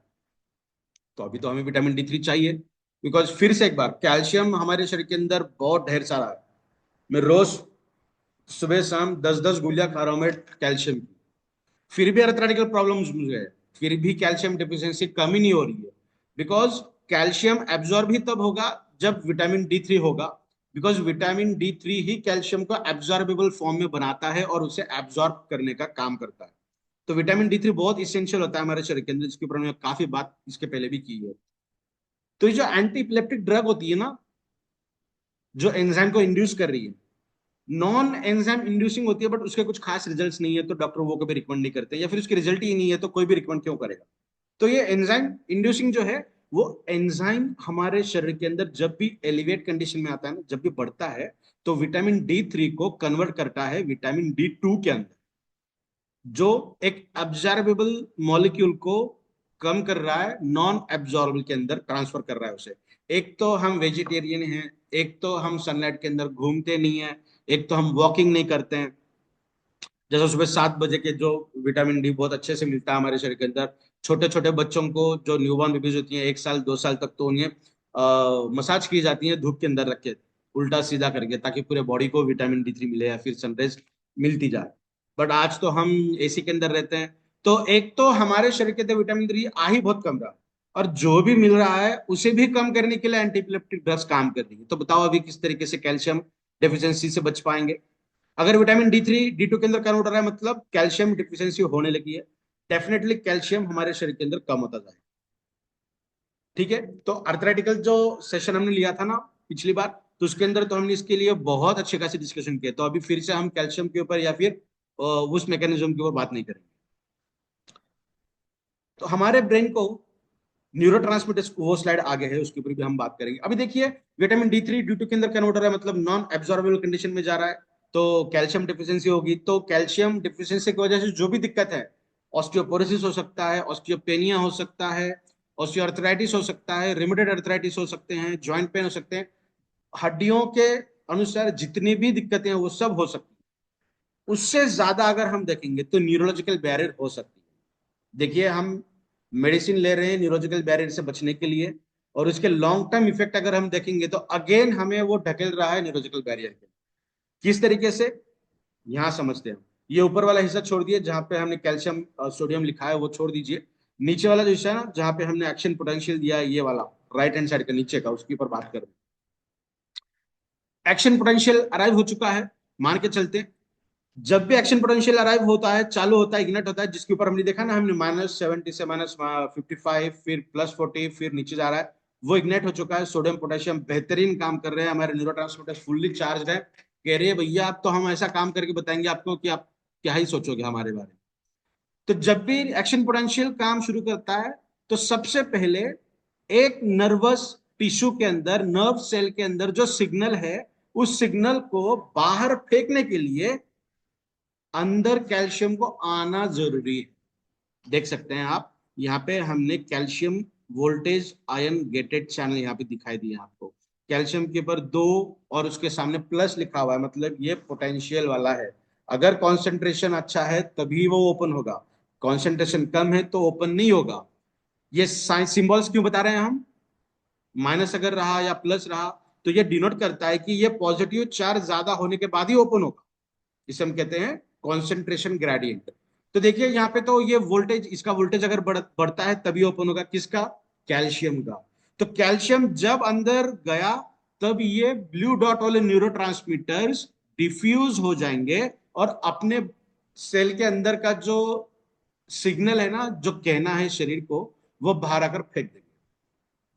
फिर दूसरी नर्व टिश्यू उसे एंगल्फ कर लेगी, उसे भी तो दूसरे सेल को देना है ना। मतलब हमारे शरीर के अंदर जितनी भी सेल्स काम करती है नर्वस सिस्टम के अंदर, जो न्यूरोट्रांसमीटर्स को मूव ऑन करने का काम करती है, हर सेल की वही कहानी है। कैल्शियम अंदर जाएगा, डिफ्यूज होगा, फिर दूसरे सेल के अंदर सिग्नल जाएगा, कैल्शियम अंदर जाएगा, फिर वो डिफ्यूज होगा, फिर बाहर सिग्नल निकलेगा। तो सोचिए कैल्शियम कितना ज्यादा हमारे नर्वस सिस्टम को लगता है। मिलता कहां से है, हमारे खाने पीने से। आज उतना सटीक खाना पीना तो हमारा नहीं है, खाने से तो नहीं मिल पा रहा है हमें। तो हमारा शरीर इतना अच्छा है, हमें तकलीफ ही नहीं देगा, बताएगा नहीं। तो कहां से लेगा, 98% रिसाइड होता है हमारे बोन्स के अंदर, 2% होता है हमारे टीथ के अंदर। तो सबसे ज्यादा कहां पर है, बोन के अंदर। तो बोन से खींच कर लेगा। पिछले स्लाइड के अंदर आपने आई थिंक देखा होगा, फिर से एक बार वो स्लाइड दोहराता हूँ। ओहो, एक मिनट, ये वाली स्लाइड। तो देखिए, रिलीज पैराथायरॉयड हार्मोन, जो higher Uptake of calcium from bone. तो ये जो ड्रग्स हैं, ये इस तरीके से हमारे शरीर के अंदर के बोन से कैल्शियम को खोद खोद के निकालते हैं, यूज करते हैं, निकालते हैं, यूज करते हैं। हमारा प्रोडक्ट इतना बेहतरीन है कि आपके बॉडी के अंदर कैल्शियम डिफिशियंसी कितनी है, ये बहुत कम लोग जो 50 साल के ऊपर है, 55 साल के ऊपर है, वही रेगुलर बेसिस पे चेकअप करते होंगे। बट मेरे एज के अंदर तो हम चेक करने की जरूरत हमें नहीं पड़ती, करना चाहिए बट हम नहीं करते। पता हो या ना हो, प्रोडक्ट यूज कर रहे हो तो डेफिशिएंसी अगर है तो कैल्शियम देता ही जाएगा। फिर भी एक बार मैं और एक बार आपसे कहता हूं कि जब भी अर्थराइटिकल रिलेटेड कोई इश्यू अगर है, तो सनलाइट के अंदर 20 से 25 मिनट घूमना अनिवार्य है। उसके सिवा अर्थराइटिकल प्रॉब्लम्स दूर नहीं हो सकते। ठीक है। तो अभी ये ऊपर वाला हिस्सा देखिए, यहाँ पे जितने भी मॉलिक्यूल्स के बारे में मैंने आपको कहा ना, वो इंपॉर्टेंट रोल प्ले करते हैं। ये 2 नर्व सेल्स हैं, ये 2 नर्व सेल को ब्लॉक करने का, इकट्ठा रखने का काम कर रहा है मैग्नीशियम। तो मैग्नीशियम अगर नहीं रहा तो ये जो ऑन ऑफ मैकेनिज्म है वो होगा ही नहीं। ऑन है तो ऑन ही रहेगा, ऑफ है तो ऑफ ही रहेगा। तो switch on, switch off, switch on off, on off अगर करना है तो मैग्नीशियम अंदर लगेगा। लगता है ना बटन को बंद और चालू करते हो तो बीच में जो लगता है वो काम कर रहा है मैग्नीशियम का। तो मैग्नीशियम हमेशा ही एक अंडररेटेड मॉलिक्यूल के हिसाब से काम कर रहा है हमारे शरीर के। उसके ऊपर भी एक सेशन हमने लिया था यूट्यूब चैनल के ऊपर, आप जाकर सर्च कर सकते हो मैग्नीशियम का इंपॉर्टेंस क्या है। तो मैग्नीशियम वहां पे ऊपर देखिए कैल्शियम सोडियम है, सबसे नीचे देखिए पोटेशियम है। पोटेशियम और सोडियम एक्शन पोटेंशियल का काम कर रहे हैं। कैल्शियम इनटेक अगर होता है तभी न्यूरोट्रांसमीटर्स अपने बॉडी के, अपने सेल के अंदर का जो सिग्नल है वो आगे ट्रांसफर कर रहे हैं। यहाँ पे लेफ्ट हैंड साइड में GLY आपको दिख रहा है ग्रीनिश, और यहाँ पे गोल सर्कुलर में ब्लू में आपको ब्लू दिख रहा है, मतलब वो ग्लूटामेट एक अमीनो एसिड है। ये ग्लाइसिन अमीनो एसिड है। ग्लाइसिन ये एक को फैक्टर के तहत काम करता है। जैसे हम कहते हैं ना कि दूसरे मॉलिक्यूल की एफिशिएंसी को बढ़ाना। ग्लूटामेट एक मॉलिक्यूल ऐसा है, जब ग्लूटामेट आकर आपके न्यूरॉन के ऊपर बाइंड होता है ना, NADA एक तरीके का एक रिसेप्टर होते हैं, उस रिसेप्टर को जब वो जाकर बाइंड होता है तब वो एक्टिवेट फॉर्म में, तब उनको पता चलता है कि यार अभी सोडियम पोटेशियम को चलाना पड़ेगा, एक्शन पोटेंशियल को ऑन करना पड़ेगा। ऑन करना पड़ेगा कब? जब ग्लूटामेट आकर बाइंड होगा। ग्लूटामेट के साथ साथ ग्लाइसिन भी लगेगा। ग्लाइसिन नहीं है, सिर्फ ग्लूटामेट है, तब भी वो ऑन नहीं होगा। जैसे स्टार्टर दे रहे हैं हम, इग्नाइट कर रहे हैं, गाड़ी शुरू होने की जैसा हो रही है, बट गाड़ी शुरू नहीं हो रही। कि कितनी मारते जा रहे हैं, ऐसा लग रहा है चालू होगी, नहीं हो रही है, चालू हो जाएगी, हो नहीं पा रही है। तो ग्लाइसिन भी जरूरी है। ग्लाइसिन, ग्लूटामेट, ये दो अमीनो एसिड है। इन अमीनो एसिड खाने से मिलते हैं हमें। अगर खाना हमारा रेगुलर बेसिस पे अच्छा नहीं है, फास्ट फूड ज्यादा खा रहे हैं, हम ट्रैवलिंग ज्यादा करते हैं, जिस प्लेटफॉर्म पे हम काम कर रहे हैं वहां पे उतना अच्छे तरीके से टाइम टू टाइम खाना, संभावना उसकी बहुत कम है। तो डरने की जरूरत नहीं है। हिबारिस मोर पावर आपके साथ है। सुबह शाम एक एक चम्मच आपको लेना है, जो आपके शरीर के अंदर बहुत बेहतरीन तरीके से काम करेगा। जितने भी न्यूट्रिशन के बारे में आज हमने बात की है, उसे ओवरकम करने का काम इस प्रोडक्ट के साथ किया जाएगा। तो अभी क्या क्या इंग्रेडिएंट्स इसके अंदर है जो बेहतरीन तरीके से काम करते हैं? तो सबसे इंपॉर्टेंट है अश्वगंधा, जो हमारे शरीर के अंदर मैग्नीशियम की डेफिशिएंसी को ओवरकम करता है। प्रोटीन का भी बहुत अच्छा सोर्स है। मखाना, अगेन प्रोटीन का बहुत अच्छा सोर्स है, मैग्नीशियम का भी अच्छा सोर्स है। जो स्केलेटल डेवलपमेंट हमारे शरीर के अंदर होती है, वहां पे अगर डैमेज है तो ये डेफिनेटली ये दो इंग्रेडिएंट वहां पर स्ट्रक्चरल रीअसेंबल करने का भी काम करते हैं। यहाँ पे शुगर केन है, आलमंड है। आलमंड बेहतरीन तरीके का आलमंड हम यूज करते हैं। जो मोस्ट मेजर कंटेंट है उसके अंदर का, दैट इज अ मैग्नीशियम, जो हमारे शरीर के अंदर मिलता है। अर्थराइटिकल प्रॉब्लम्स हो सकती है, न्यूरोलॉजिकल हो सकती है, सभी किस्म के अंदर बहुत अच्छे रिजल्ट हमें दिखाई देते हैं। शुगर केन भी बहुत अच्छा है। समर सीजन में रोज एक ग्लास शुगर केन का जूस पीना बहुत इसेंशियल है, ये जरूर करना चाहिए। अभी तो खैर हर महीने, हर सीजन, हर फ्रूट, हर चीज मिल रही है, बट अगर हम 10-20 साल पहले की बात करेंगे और थोड़ा सा रिसर्च करेंगे तो पता चलेगा कि ये सीजन में ये है, वो सीजन में वो है, और उसी सीजन में उसी फ्रूट की नेसेसरी होती है हमारे शरीर को, जो रिक्वायरमेंट है वो फुलफिल करने का काम करती है। साथ ही खजूर बहुत बेहतरीन काम करेगा। दालचीनी, कोकोनट, जिंजर एंड केसर, ये तमाम इंग्रेडिएंट्स ऐसे हैं जो हमारे शरीर को पर्टिकुलरली न्यूरोलॉजिकल बैरियर से बचाने का काम बहुत शानदार तरीके से करेंगे। साथ ही हमारे पास गोल्ड भस्म है, जो न्यूरोलॉजिकल बैरियर के अंदर बहुत बेहतरीन तरीके से काम करता है। हमारे स्पर्म के टिप के अंदर भी गोल्ड पार्टिकल मिलता है, जिसकी खासियत ऐसी है, गोल्ड की ऐसी खासियत है, जो आपके डीएनए के अंदर अगर म्यूटेशन या फिर स्पॉन्टेनियस म्यूटेशन अगर हम कहेंगे ना, जिस एटमॉस्फेयर के अंदर हम रह रहे हैं उस वजह से अगर डीएनए के अंदर कोई दिक्कत अगर होती है तो उसको भी रिवर्ट किया जा सकता है with the help of gold. तो उस तरीके का एडिबल गोल्ड इस प्रोडक्ट के अंदर हमने यूज किया है। अगेन सिल्वर, जो आपके ब्लड को प्यूरिफाई करने का काम करेगी, आपके स्किन को बहुत अच्छी तरीके का रिफ्लेक्शन देने का काम करेगी। साथ ही विटामिन सी बहुत बेहतरीन तरीके से काम करता है न्यूरोलॉजिकल बैरियर के अंदर, और उसका पेटेंटेड इंग्रेडिएंट दैट इज सैबरिक, वो भी हमने इसके अंदर ऐड किया है। यूएसए से पेटेंटेड इंग्रेडिएंट है वो। उसी के साथ साथ कुर्कुमिन C3 है, बायोपेरिन है, जो वर्ल्ड्स बेस्ट बायो अवेलेबिलिटी के तहत काम करता है। जो भी चीज आप खा रहे हो उसकी एब्जॉर्प्शन कैपेसिटी कई गुना बढ़ाएगा, आपके बॉडी को एब्जॉर्बल कंडीशन में ला कर रखेगा। तो ये जो प्रोडक्ट है बहुत बेहतरीन तरीके से काम करता है, आपके पर्टिकुलरली ब्रेन को बहुत शानदार तरीके से मॉनिटर करने के लिए। तो ये रहा आज का प्रेजेंटेशन, जो सेवा का मौका आप सभी लोगों ने मुझे दिया, साथ ही आदरणीय हमारे कौर मैडम और प्रतीक सर ने जो दिया, उसी सबका एक बार थैंक यू सो मच, मैं शुक्रिया अदा करता हूं। और over to you Prateek sir.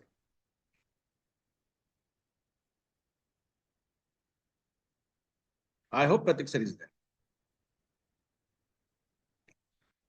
तो देखिए, अगर हम और भी बात करना चाहें तो और भी बहुत बात कर सकते हैं हम, पर्टिकुलरली एक ये इंग्रेडिएंट या फिर एक चीज के ऊपर जो बहुत बेहतरीन तरीके से हमारे न्यूरो के अंदर काम करता है। देखिए, सिर्फ ब्रेन की रिलेटेड ही नहीं, सिर्फ नर्वस सिस्टम के तहत ही नहीं, बट ये प्रोडक्ट हमारे एंटायर बॉडी को बहुत बेहतरीन तरीके से प्रोटेक्ट करने का काम बहुत आसान तरीके से करता है। हमें इस प्रोडक्ट को करना क्या है? सुबह उठते ही सबसे पहले, ब्रश करने से भी पहले, जो ओवरनाइट सलाइवा होता है वो बहुत इसेंशियल कंटेंट होता है। One of the hidden ingredient मैं कहता हूं हमेशा, मेरे शरीर को लगने वाली जो चीजें हैं वो मैं मेरे सलाइवा के द्वारा जांच करके पता लगा सकता हूँ कि आने वाले फ्यूचर के अंदर मुझे क्या क्या दिक्कत हो सकती है। मैं तमाम तरीके का एनालिसिस कर सकता हूँ। तो वो एक हिडन इंग्रेडिएंट है हमारे शरीर के अंदर। तो वो अ, उसे यूज करना है हमें ओवरनाइट सलाइवा के अंदर। उसी के साथ हमें आधा चम्मच प्रोडक्ट यूज करना है, 5-10 मिनट तक रोल ऑन करना है, और उसी 5-10 मिनट आप वॉकिंग कर सकते हैं। उसके बाद 15 से 20 मिनट के बाद आधा ग्लास गुनगुना पानी आप पी सकते हैं। ये रहा मॉर्निंग सेशन। रात को खाना खाने से आधे से 1 घंटे के बाद आप फिर इसी तरीके से इस प्रोडक्ट को यूज कर सकते हैं, जो आपको बहुत बेहतरीन तरीके के रिजल्ट शो करेगा। So Prateek sir is here, over to you Prateek sir, thank you so much. Yeah, thank you so much, Vinay sir, for the wonderful session. As always, you're there today, every time.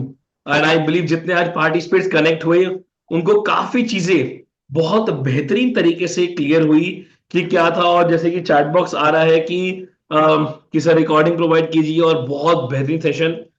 क्योंकि sir आज अगर हम बात करें, epilepsy एक बहुत कह सकते हैं बहुत बड़ी डिजीज है ना, बहुत बड़ी एक्चुअल डिजीज है।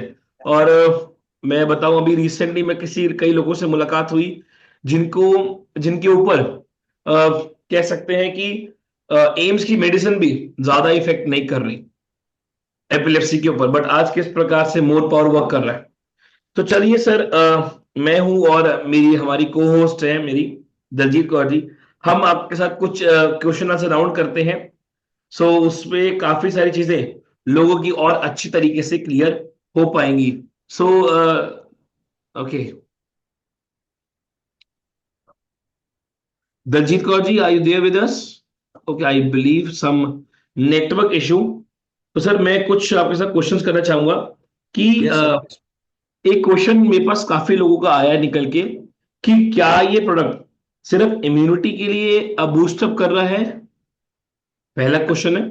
और उसके साथ एड ऑन किया गया कि बाकी चीजों के बाकी हेल्थ प्रॉब्लम्स पे ये कैसे वर्कआउट कर रहा है।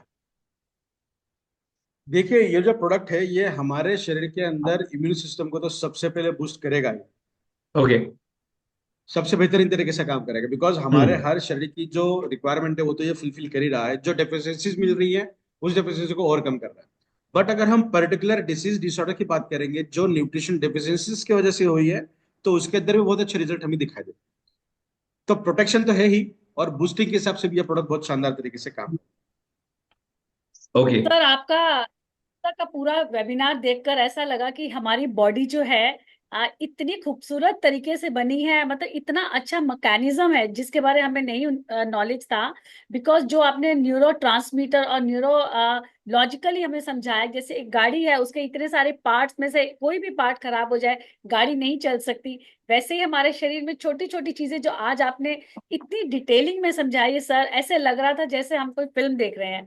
तो मेरा एक बहुत ही इंपॉर्टेंट क्वेश्चन है सर, आजकल हम देखा गया है कि जैसे सेडेंटरी लाइफ होती है या ओल्ड एज में जाकर के पेरेंट्स को स्पेशली या फादर हो या मदर, स्पेशली लेडीज के साथ हमने देखा है उनको एल्जाइमर और डिमेंशिया हो जाता है। कई बार वो बहुत वायलेंट हो जाती हैं, कई बार उनके साथ ऐसा होता है कि अपने घर वालों को वो अपना दुश्मन समझने लग जाती है। तो क्या मोर पावर उनके लिए बेनिफिशियल है सर?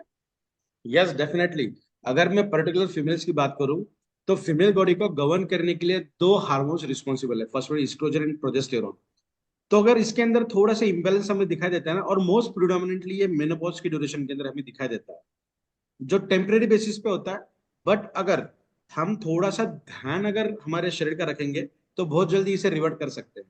तो ये टेम्परेरी बेसिस पे है, तो कोई दिक्कत नहीं है। ये प्रोडक्ट की इस्तेमाल करने से जो इम्बैलेंसेस हमारे हार्मोन्स के अंदर दिखाई देती हैं उसे ये पर्टिकुलरली बैलेंसिंग फेज में लाकर छोड़ेगा।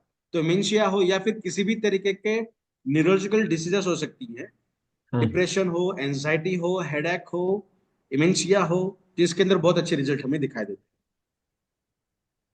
तो ग्रेट। सर क्या ये मेडिसिन के साथ ये मोर पावर ले सकते हैं? हैं। Yes yes definitely, we are not recommending this is one kind of medicine. ये एक फूड सप्लीमेंट है। जैसे इसके अंदर अदरक है, दालचीनी है, इलायची है, लौंग है, कमरकस है, कोकोनट है, शहद है, खजूर है। जो हम खाते हैं वही चीजें हमने एक पर्टिकुलर फॉर्मुलेशन के द्वारा दी है। तो आप किसी भी मेडिकेशन के साथ इसे खा सकते हैं, कोई दिक्कत नहीं। विनय सर, क्या हम जब मोर पावर को यूज इंटेक कर रहे हैं, क्योंकि कई बार आता है कई लोगों का क्वेश्चन कि मैं अगर ये प्रोडक्ट इंटेक कर रहा हूं तो कोई मेडिसिन की बात आती है तो वो कुछ चीजों को अवॉइड करते हैं।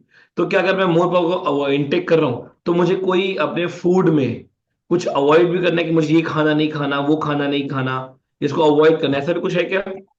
नहीं, कोई जरूरत तो नहीं है पर्टिकुलरली, बिकॉज नैनो टेक्नोलॉजी एक इस तरीके की टेक्नोलॉजी है जहाँ पे पोटेंट इंग्रेडिएंट्स को यूज किया जाता है फॉर थेरेपेटिक पर्पस। तो कोई हम्म। दिक्कत नहीं है। हाँ, अगर मैं समर की बात करूं, आप वाकई में आपके शरीर का ध्यान रखना चाहते हो, तो समर सीजन में एक तो बॉडी का हीट ऑलरेडी ज्यादा होता है। हम हम्म। ठंडी चीजें खाते हैं, वो बॉडी के अंदर जाने के बाद अलग से हीट तैयार करती है। जैसा आइस कोल्ड होता है, बट उसकी जो तासीर है वो हीट है, वो अपने बॉडी के अंदर जाकर हीट ही जनरेट करेगी। और उसी हम्म। के साथ साथ हम समर सीजन में हरे सब्जियों का सेवन अगर करने लगे हैं, तो डेफिनेटली कहीं ना कहीं हमें उसके कॉन्सिक्वेंसेस भुगतने पड़ते हैं। तो थोड़ा सा seasonal wise fruit and food खाने का कोशिश करिएगा, जो हमें बहुत इजी और पोटेंट इफेक्ट देने का काम करे। कई बार विजय सर, लोगों के क्वेश्चन ऐसे आते हैं कि सर क्या ये मेरे पार्किंसन पे काम करेगा, क्या ये अल्जाइमर पे काम करेगा? ये ना हमेशा क्वेश्चंस मिलते हैं, every time we get this kind of questions कि क्या ये इस पे काम करेगा, उस पे।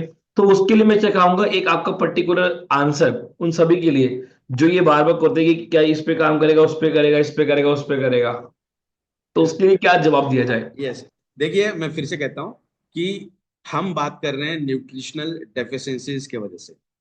और मैं कहूं तो लगभग 8,500 से ज्यादा डिसीज डिसऑर्डर्स ऐसे हैं जो न्यूट्रिशनल डिफिशियंसी के कैटेगरी के अंदर आती हैं। अगर मैं ये कहूं कि थर्ड स्टेज है या लास्ट स्टेज है कैंसर का और ये प्रोडक्ट काम करेगा, डेफिनेटली इसके अंदर पेटेंटेड इंग्रेडिएंट है जो एंटी कैंसर के मॉलिक्यूल के हिसाब से काम करता है। वर्ल्ड्स बेस्ट मॉलिक्यूल इसके अंदर हमने यूज किए हैं। बट अगर वो फर्स्ट स्टेज में है तो रिजल्ट हमें ज्यादा मिलेंगे, लास्ट स्टेज में अगर है तो बॉडी के अंदर इन्फेक्शन इतना ज्यादा तरीके से बढ़ा हुआ है कि उसे रिवर्ट कर पाना मुश्किल है। तो ये भी हमें ध्यान रखना पड़ेगा। अगर मैं ये कहता हूँ कि एंटी कैंसर मॉलिक्यूल है, कैंसर के अगेंस्ट बहुत अच्छे रिजल्ट मिलते हैं, बहुत टेस्टिमोनियल्स हमारे पास हैं, तो इसका ये मतलब नहीं है कि लास्ट स्टेज के ऊपर पेशेंट है तो हमें वहां पे हमने क्लेम किया है कि ये होगा। This is not possible. हमें ये भी ये ध्यान रखना पड़ेगा कि कितना इन्फेक्शन बढ़ा है, कितने सेवेरिटी है, कितनी क्रॉनिक कंडीशन है। वो हिसाब से अगर हम देखेंगे तो डेफिनेटली हमें बहुत इजी आंसर इसके मिलेंगे। फर्स्ट स्टेज सेकंड स्टेज की बात करेंगे तो तमाम हम्म। डिसीजेस डिसऑर्डर्स के अंदर हमें अच्छे रिजल्ट्स दिखाई देते हैं, अगर वो न्यूट्रिशन डेफिशिएंसीज के वजह से अवाइल हुए तो।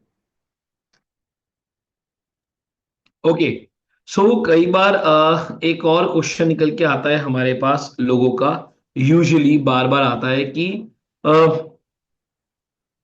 मैं इस प्रोडक्ट को दिन में इनिशियल स्टेज पे जब मैं शुरू कर रहा हूं, क्योंकि जैसे आपने भी बोला कि हर एक की बॉडी की तासीर अलग होती है, हर एक की अलग होती चीजें, तो इनिशियल स्टेज पे लोग कितनी बार इसे इंटेक करें? मॉर्निंग में 2 बार लें, इवनिंग में 2 बार लें, और कैसे इंटेक करें और कैसे इसको इजीली इसको इस्तेमाल करें? देखिए, ये जो प्रोडक्ट है ना, ये आप 300 ग्राम की जो बोतल हम देते हैं, वो अच्छा लगा टेस्ट तो आप पूरी बोतल भी खा सकते हो, उसमें कोई दिक्कत नहीं है। बट मेरा ये मानना होता है कि ये प्रोडक्ट मेरा तुम्हें ये भी कह सकता हूँ कि सुबह 3-4 चम्मच खाइए यार, कोई दिक्कत नहीं है, खाना खाने की जरूरत नहीं है, जल्दी खत्म हो जाएगा, जल्दी आज मंगवा लोगे आप। बट मैं हमेशा ये कहता हूँ कि जो चम्मच आपको दिया है ना, आधा चम्मच सुबह खाइए, आधा चम्मच शाम में खाइए। बॉडी को जितनी जरूरत है उतनी ही बॉडी लेगी, बाकी बॉडी 100% बॉडी के बाहर निकल देती है in terms of urination and excretion, जो हमारे बॉडी का मेजर मैकेनिज्म होता है। तो इसीलिए आधा चम्मच सुबह ही खाना है आपको, और आधा चम्मच शाम को खाना है, रात को खाना खाने का आधे से घंटे के बाद। और सिर्फ इंटीमेसी के लिए, सेक्सुअल एबिलिटीज को इन्हांस करने के लिए, या फिर उस पर्टिकुलर प्रॉब्लम की अगर हम बात करेंगे, तो ही हमें सुबह शाम दो अलग अलग कैटेगरी के अंदर डिस्टिंग्विश ना करते हुए रात को एक ही बार आपको फुल स्पून लेना है। और 15-20 मिनट के बाद पानी के अगेंस्ट आपको ठंडा दूध पीना जरूरी रहेगा, जो हमारे sperm semen quality, motility, quantity, hmm. वो हिसाब से वो काम करेगा। बस, बाकी जनरल पर्पस के लिए सुबह आधा चम्मच, शाम में आधा चम्मच सफिशियंट है। बिल्कुल, सर देखिए एक मैं बात, yes, yes, yes, please sir please please. Sir एक क्वेश्चन आया है ऑडियंस से। मोर पावर लेने पर क्या हमें कौन कौन से फूड अवॉइड करने चाहिए और कौन कौन से फूड इसके साथ हमें ऐड करने चाहिए? रंजीत जी, अभी देखिए, जस्ट ये वाला क्वेश्चन पुट किया when you are not there, network issue था। ओके। सो नेक्स्ट क्वेश्चन ले लेती हूँ। या मेमोरी बढ़ाने में मोर पावर का क्या रोल होता है सर? क्या क्या पढ़ाने में? Memory power. Memory. Memory memory power बढ़ाने के लिए। यस, ये इसी सेशन में मैं बताना बताना थोड़ा सा स्किप हो गया मुझसे कि अश्वगंधा की अगर हम बात करेंगे ना, उसी के साथ साथ अगर हम शुगर केन जूस की बात करेंगे, खजूर की बात करें, जितने भी इंग्रेडिएंट मैंने यहाँ पे दिए हैं ना, ये पर्टिकुलरली आपके न्यूरॉन के अंदर मेमोरी फॉर्मिंग एबिलिटी होती है। एक नर्व सेल के अंदर भी जब एक्शन पोटेंशियल इग्नाइट होता है तो उस वाले फेज के अंदर मेमोरी रेस्टिंग मैकेनिज्म भी होता है, और ये प्रोडक्ट बेहतरीन तरीके से मेमोरी लॉस को भी ओवरकम करेगा। अगर वो एक्सीडेंटल केसेस नहीं है, नेचुरल तरीके से मेमोरी लॉस हुई है या फिर हेमरेज की वजह से हुआ है, स्ट्रोक की वजह से हुआ है, तो डेफिनेटली हम रिवर्ट कर सकते हैं। बट एक्सीडेंटल केसेस के अंदर अगर देखा जाए तो मेरा मानना यह है कि जो रिपोर्ट्स मेरे सामने आती हैं वो रिपोर्ट पढ़कर मैं आगे की मेडिकेशंस डिनोट करता हूँ, और इतना कोई इंस्ट्रूमेंट इतना पावरफुल नहीं है कि वो 100% हमें सही तरीके से डिनोट करे। तो आर्टिफिशियल डैमेज अगर हम छोड़ दें तो डेफिनेटली हम मेमोरी लॉस के अंदर भी अच्छा काम कर सकते थैंक यू सर। बिल्कुल दलजीत जी, और कोई क्वेश्चन आपकी तरफ से? प्रतीक जी, एक आई डोंट नो अगर आपने पूछा बिकॉज थोड़ा डिस्टरबेंस था। हाँ, नो जिम इशू, प्लीज पूछिए ना। जिम गोअर्स जो है, जो एथलीट्स हैं, हाँ, वो प्रोटीन शेक्स में बहुत बिलीव करते हैं। तो अभी सुना भी गया कि वे प्रोटीन वगैरह बहुत हार्मफुल है बॉडी में। तो क्या ये मोर पावर उनके लिए बेनिफिशियल होगा? देखिए, मेरा एक मानना ऐसा है कि अगर हम प्रोटीन की बात करेंगे ना, प्रोटीन बाय डिफॉल्ट सिर्फ मसल्स को बनाने का काम करता है। प्रोटीन का बाकी कोई काम नहीं है एज सच। अगर हम स्पोर्ट्स की बात करेंगे, ऐसा कहा जाता है कि जब मैं वर्कआउट करता हूँ, वेट ट्रेनिंग करता हूँ, तो 72 आवर्स तक मुझे दूसरा वेट यूज नहीं करना है, मुझे रेस्टिंग फेज में चाहिए। तब जाके मेरी मसल्स रिस्टोर होगी, जो प्रोटीन उस वक्त काम करेगा। बट जो प्रोटीन के बारे में आप बात कर रहे हो, या फिर जो आम लोग बात करते हैं प्रोटीन के बारे में, सोया प्रोटीन हो सकता है, वे प्रोटीन हो सकता है, या फिर और एक अच्छा नाम मेरे मुंह में, मैं भूल रहा हूँ उसका नाम, जो पर्टिकुलरली यूज किया जाता है वर्कआउट के दौरान, तो वो हमारे बॉडी के अंदर पर्टिकुलरली एब्जॉर्ब नहीं किया जाता। अगर आपको स्ट्रेंथ चाहिए, वैटलिटी चाहिए, एथलेटिज्म चाहिए, स्पोर्ट्समैन चाहिए, या फिर मसल की स्ट्रेंथ अच्छी होनी चाहिए, तो अर्जिनिन नाम का एक एमिनो एसिड होता है जो लिवर रोटेशन के अंदर काम करता है। वो बहुत बेहतरीन तरीके से काम करता है हमारे बॉडी के अंदर सभी तरीके के स्पोर्ट्समैन एथलेटिज्म को ओवरकम करने का। और आपको अलग से वो कैप्सूल टैबलेट लेने की जरूरत नहीं पड़ेगी, बिकॉज अपने प्रोडक्ट के अंदर बाय डिफॉल्ट एक बाय प्रोडक्ट के तौर पे आपको ये अर्जिनिन मिलता है। साथ ही साथ अगर मैं ये बात कहूं कि जितने इंग्रेडिएंट्स हैं वो हमारे शरीर के अंदर टेस्टोस्टेरोन को एलिवेट करने का काम करते हैं। मतलब टेस्टोस्टेरोन हमारे शरीर के अंदर मसल को स्ट्रेंथ देने का काम करता है, हमारी सोच को फोकस करने का काम करता है, बॉडी लैंग्वेज को स्ट्रेंथ देने का काम करता है, हमारे एटीट्यूड को भी बदलने का काम करता है।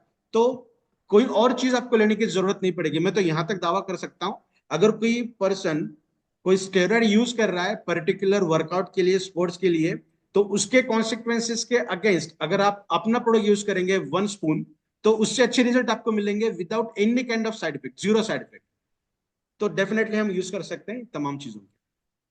That's wonderful sir, that's very great. Nice. देखिए, वैसे तो काफी सारे क्वेश्चंस हैं, और मैक्सिमम क्वेश्चंस मैंने कवर किए और दलजीत जी ने कवर किए। और मतलब बिल्कुल देखिए, कई बार लोग क्वेश्चन करते हैं कि कौन कौन एज लिमिट के, क्योंकि अभी भी क्वेश्चन आ रहे हैं एज लिमिट के लोग यूज कर सकते हैं। तो आई बिलीव, जैसे विनय सर आपने हमेशा बताया कि कोई भी एज लिमिट के इसको यूज कर सकते, बस डिपेंड करता है, कंडीशंस है कि 2 कैटेगरी के लोग हैं वो यूज नहीं कर सकते। तो आप कैटेगरी प्लीज आप डिस्क्राइब कर दीजिए तो बेटर रहेगा। बिल्कुल। अगर कोई पर्सन डायलिसिस पे, तब हम रिकमेंड नहीं करते हैं प्रोडक्ट। जब कोई फीमेल प्रेग्नेंट है तब रिकमेंड नहीं करते हैं। उसके बाद मिल्चिंग, जब मिल्क फीडिंग होता है उस वक्त भी हम प्रोडक्ट रिकमेंड नहीं करते हैं। और जब फीमेल के मेंस्ट्रुअल साइकिल्स चलती हैं तब भी हम इसे यूज नहीं करते हैं, बिकॉज इसका जो कंटेंट है वो हीट जनरेशन ऑटोमेटिकली हमारे शरीर के अंदर होता है। और इन तीनों चीजों के अंदर हीट अगर जनरेशन होता है तो थोड़ी सी दिक्कत होने के चांसेस हो सकती हैं। कोई ड्रॉबैक नहीं है, बट हम एक प्रिकॉशनरी मेजर के हिसाब से हम इन पर्टिकुलर कंडीशंस के अंदर हम रिकमेंड नहीं करते हैं। और एक चीज, जब डायबिटीज की बात करेंगे, HbA1c 7 से ज्यादा अगर है तब हम इस प्रोडक्ट को रिकमेंड नहीं करते हैं। 7 से कम है तब हम डेफिनेटली प्रोडक्ट को रिकमेंड कर सकते हैं, इररिस्पेक्टिव टू द डायबिटिक जो काउंट होता है वो मायने नहीं रखता, 250 हो, 300, 350 या 150 हो। बट HbA1c 7 से ज्यादा है तो रिकमेंड नहीं करना है, 7 से कम है तो डेफिनेटली सुबह शाम हम इसे रिकमेंड कर सकते प्रतीक, एक बहुत यस, खुशखबरी वाली बात यहाँ से आज सीखने को मिली है सर से। बताइए ना। ई बाइक हमने स्टार्ट किया ये मैग्नेटिक बेड और वाटर, राइट। तो आप ये बायोमेट्रिक देखो, प्रोडक्ट्स। यस, आप देखो कि वो हमारे ब्लड सर्कुलेशन को इम्प्रूव करता है। उसके साथ अगर हम ये न्यूट्रिशन लेते हैं या इस तरह के मोर पावर लेते हैं, तो हमारा मैग्नेटिक बेड का जो पावर है इस सप्लीमेंट्स के साथ उसका काम डबल हो जाता है। यानी बिल्कुल, कि सोने पे सुहागा। बिल्कुल। देखिए, हर बार लोग कहते हैं कि मैट्रेस को यूज करूं या मोर पावर को यूज करूं। तो देखिए, मैट्रेस आपकी अगर कोई बॉडी में डेफिशिएंसी है, उसको फुलफिल नहीं कर रहा, क्योंकि वो आउट हमारी बॉडी का वर्क है ना, इनटेक का थोड़ी ना, आउटसोर्स का वर्क वो प्रोडक्ट है। आज जैसा कि अब हम बात करें, विनय सर ने बताया कि प्रोडक्ट में खजूर है, बादाम है, कुरकुमिन सीड्स हैं, या मैं बात करूं अश्वगंधा है, और उसमें हनी है, स्वर्ण भस्म है, चांदी भस्म है, से कई प्रकार के मोर देन 38 इंग्रेडिएंट्स से मिलके बना है। तो दलजीत जी, हमेशा एक बात आती है कि आज अगर मैं आपसे क्वेश्चन करूं कि क्या बादाम खाना चाहिए, तो आपका क्या जवाब होगा? बिल्कुल खाना बिल्कुल चाहिए। खाना चाहिए। अगर मैं कहूँ अदरक अखरोट खाना चाहिए, तो आप कहोगे बिल्कुल खाना चाहिए। अगर मैं कहूँ अदरक खाना चाहिए, तो अदरक में क्या कहोगे आप? अदरक में लोग डरते हैं कि थोड़ा कड़वा लगता है तो लोग अवॉइड करते हैं, बट आई थिंक खाली पेट अदरक जरूर खाना चाहिए। लोग डरते हैं उसकी टेस्ट की वजह से नहीं देखिए, खाते हैं। आप हम बात करें जिंजर अदरक, अदरक का अगर आप रस, सबसे बड़ा काम करता है हार्ट अटैक के पेशेंट्स पे। अगर आपके हार्ट में कोई ब्लॉकेज है, तो अदरक बहुत बड़ा रोल प्ले करती। तो ये सब चीजें खानी चाहिए। बट आज अगर मैं 38 अच्छे इंग्रेडिएंट की बात करूं, तो छोड़ दो, हम रेगुलर बेसिस पे 3 भी अच्छे इंग्रेडिएंट्स अपनी बॉडी को नहीं दे रहे। तो अगर 38 इंग्रेडिएंट्स और हर एक की अपने अपने न्यूट्रिशन वैल्यूज, सोचिए उसका एक अर्क मिला के मोर पावर बना दिए। अगर उसको इनटेक करते हैं, तो सबसे पहले वो हमारी सेल्स की डाइट को फुलफिल करता है, और ऑर्गन्स तक प्रॉपरली पहुंचाने के लिए हमारा मैग्नेटिक मैटर्स काम करता है। तो कह सकते हैं कि एक चेरी ऑन टॉप, कहते हैं ना सोने पे सुहागा, कि आप मैट्रेस पे सो रहे हो और ऊपर मोर पावर खा रहे हो, तो आप पे 1+1 11 नहीं, 1+1 111 वर्क कर रहा है आज ये हमारी बॉडी पे, more power. So I believe Daljeet ji, आज हमारे मैक्सिमम क्वेश्चंस कंप्लीट हो गए हैं। बिल्कुल कंप्लीट हो गया प्रतीक जी, और बहुत ही खूबसूरत सेशन रहा। और बिल्कुल दोनों चीजें कंबाइन करने के बाद लगता है कि डिजीज डेफिनेटली जो नई स्टार्ट हुई है वो खत्म हो जाएगी, पुरानी का थोड़ा वक्त लग सकता है, बिकॉज हमने अपनी बॉडी को खुद ही इग्नोर किया है, उस पर हमने कभी ध्यान नहीं दिया।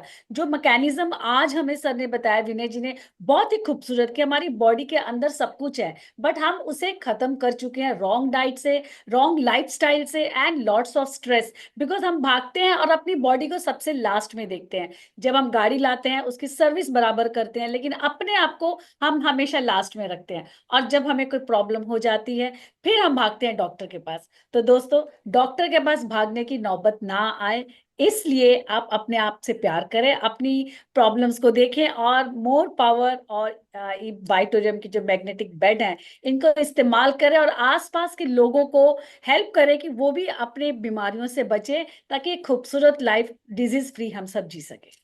बिल्कुल। देखिए, फैक्ट का आपने दलजीत जी, आज हम अपनी, अगर मैं हमेशा कहता हूं कि लोअर द नेक, हमारे गर्दन से नीचे की जो बॉडी है, उसको हम फीड कर रहे हैं, है ना। और वो कर रहे हैं फीड जो वेस्ट है, junk food, oily food, cholesterol बढ़ा रहे हैं, सब खिला रहे हैं। बट एक वो फीड नहीं कर रहे जो एक्चुअली उसके लिए एक वैल्यूएबल है। अच्छा, एक लास्ट क्वेश्चन और मैं लेना चाहूंगा विनय सर, क्योंकि एक अर्जेंट क्वेश्चन है, ये बहुत हिट किया मुझे सुनने के बाद, सॉरी फॉर दैट, क्योंकि क्लोजिंग चल रही थी। कि अगर कोई लेडी फीड करा रही है बच्चे को, तो उस पॉइंट पे इनटेक कर सकती है क्या? फीडिंग के वक्त नहीं कर सकते हैं, अच्छा, अवॉइड, बिकॉज जब फीड करे तो अवॉइड करे। मिल्क के द्वारा फीटस को भी जाता है। इतना एक हाँ, शॉकिंग न्यूज बताना चाहूंगा कि मदर मिल्क के अंदर, मदर मिल्क से ज्यादा प्योरेस्ट थिंग पूरे वर्ल्ड में कोई और चीज नहीं है, करेक्ट। बट मदर मिल्क के अंदर भी माइक्रो प्लास्टिक मिला है, और इसके ऊपर बहुत सारे तमाम रिसर्च पेपर है। तो बहुत चीजें हैं। तो इसीलिए हम मिल्क के द्वारा फीटस को भी फीडिंग की जाती है, इसीलिए प्रेग्नेंट फीडिंग के दौरान हम ये प्रोडक्ट रिकमेंड नहीं करते। Okay, great. So last question एक और कंप्लीट किया, बिल्कुल। सो आज अगर हम मोर पावर का इंटेक कर रहे हैं तो हम एक अच्छी डाइट अपनी बॉडी को दे रहे हैं जो हमें जो बिल्कुल हमें देनी भी चाहिए। सो ग्रेट, बहुत बेहतरीन सेशन रहा विनय सर आज का। और आई बिलीव जितने पार्टिसिपेट्स हैं उनकी काफी चीजें क्लियर हुई। और मैं बताऊं दलजीत जी, हमेशा जब विनय सर आते हैं तो एक नई नई डिजीज को पकड़ के लाते हैं और उसमें बताते हैं कि मोर पावर उस पर कैसे वर्कआउट करेगा।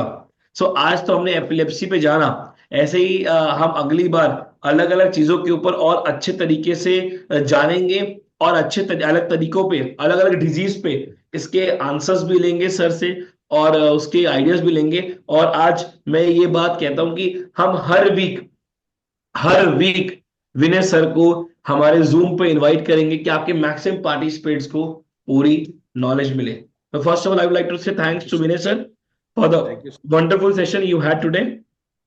Thank you, Daljit ji, to Thank you. always with us as a host always. Okay, and thank you so much everyone. आप सभी से मुलाकात हुई कल फिर से 9 बजे। एक नया दिन, एक नया स्पीकर, एक नया टॉपिक और आप सभी के मैक्सिमम पार्टिसिपेंट। और आप सभी को बता दूं कल सुबह 7:50, कल सुबह 7:50 पे हमारा बूट कैंप 8.3 का लास्ट डे है। और कल federation of Indian direct selling association के चेयरमैन स्पेशली आ रहे हैं हमारे ई बार्टरिंग प्लेटफॉर्म पे आप सभी के साथ बात करने के लिए। 3 आईज, मतलब कुछ डायरेक्ट सेलिंग की नॉलेज को लेकर, कुछ डायरेक्ट सेलिंग के न्यू क्रंच को लेकर, या मैं कहूं कुछ लीगैलिटी के ऊपर बात करने के लिए। तो लिंक हमने सारी कम्युनिटीज हर जगह शेयर कर दिया है। आप अपने सीनियर से भी मांग सकते हैं, उनसे लीजिए, ओपन टू ऑल है। और कल कनेक्ट करिए हमारे साथ सुबह 7:50 पे अपने पूरी टीम के साथ। तो आइए मिलकर सीखते हैं, जानते हैं और आगे ग्रोथ की और अपनी स्पीड को मल्टीप्लाई करते हैं। Thank you so much. अपने और अपने परिवार का ध्यान रखें। शुभ रात्रि।